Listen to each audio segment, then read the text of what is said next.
Zee 24 Taas एक पाऊल पुढे। नाशिकच्या बाजार समितीतल्या डाळिंबाच्या लिलावाचा तिढा अजून सुटलेला नाही। गेल्या 3 दिवसांपासून बाजार समितीतले व्यवहार ठप्प आहेत।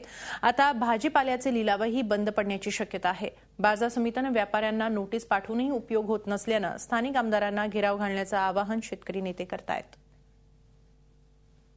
नाशिक जिल्ह्यात शेतकऱ्यांची पुन्हा पिळवणूक सुरू झाली आहे। यावेळी कारण आहे आडती आणि व्यापारी यांच्यात आडत दरावरून सुरू असणारा वाद। पणन महामंडळानं डाळिंबावरचा आडत दर 8% वरून 6% वर आणल्यानं आडत्यांनी व्यापाऱ्यांचं 2% कमिशन बंद केलं आणि व्यापाऱ्यांनी शेतकऱ्यांचा माल उचलायला नकार दिला। त्यामुळे नाशिक बाजार समितीत गेल्या 2 दिवसांपासून शुकशुकाट आहे। दिवसाची 60 ते 70 लाखांची उलाढाल ठप्प झाली। परिणामी शेतकऱ्यांना कोट्यवधींचा फटका बसतोय। ऑल महाराष्ट्रामध्ये जर विचार केला तर सगळ्यात जास्त डाळिंब उत्पादक शेतकरी आहेत, पण त्यांच्या मालाची किंमतच आज होऊ शकत नाही। मालाचं नुकसान होत आहे दिवसेंदिवस आणि अजून जर 4 दिवस जर मार्केट बंद असेल तर त्या शेतकऱ्याचं किती मोठं नुकसान आहे।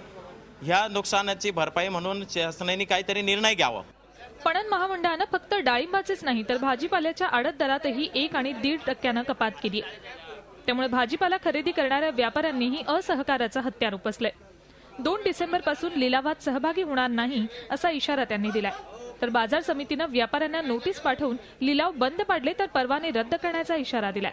शेतकऱ्यांनी मोठ्या मेहनतीने भाजीपाल्याचं उत्पादन घेतलेलं आहे आणि एक चांगल्या प्रकारे मार्केट शेतकऱ्यांना बाजारभाव मिळतात आहे।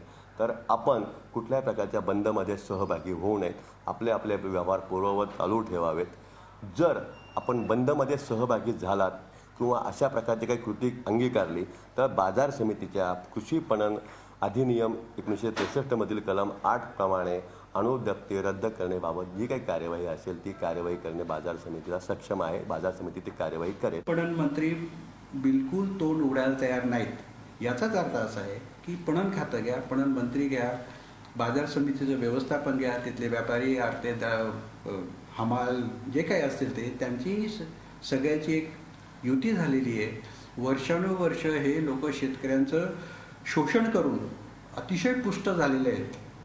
बाजार समिती, पणन महामंडळ आणि व्यापारी यांच्यात साटलोट असल्यानं शेतकऱ्यांना न्याय मिळत नसल्याचा शेतकरी नेत्यांचा आरोप आहे। हा तिढा सोडवण्यासाठी बाजार समिती पदाधिकारी, आडते आणि व्यापाऱ्यांची बैठक बोलावण्यात आली आहे। त्यात काय निर्णय लागतो याकडे शेतकरी डोळे लावून बसलाय। झी 24 ताससाठी नाशिकहून मुकुल कुलकर्णीसह ब्युरो रिपोर्ट, मुंबई। झी 24 तास एक पाऊल पुढे।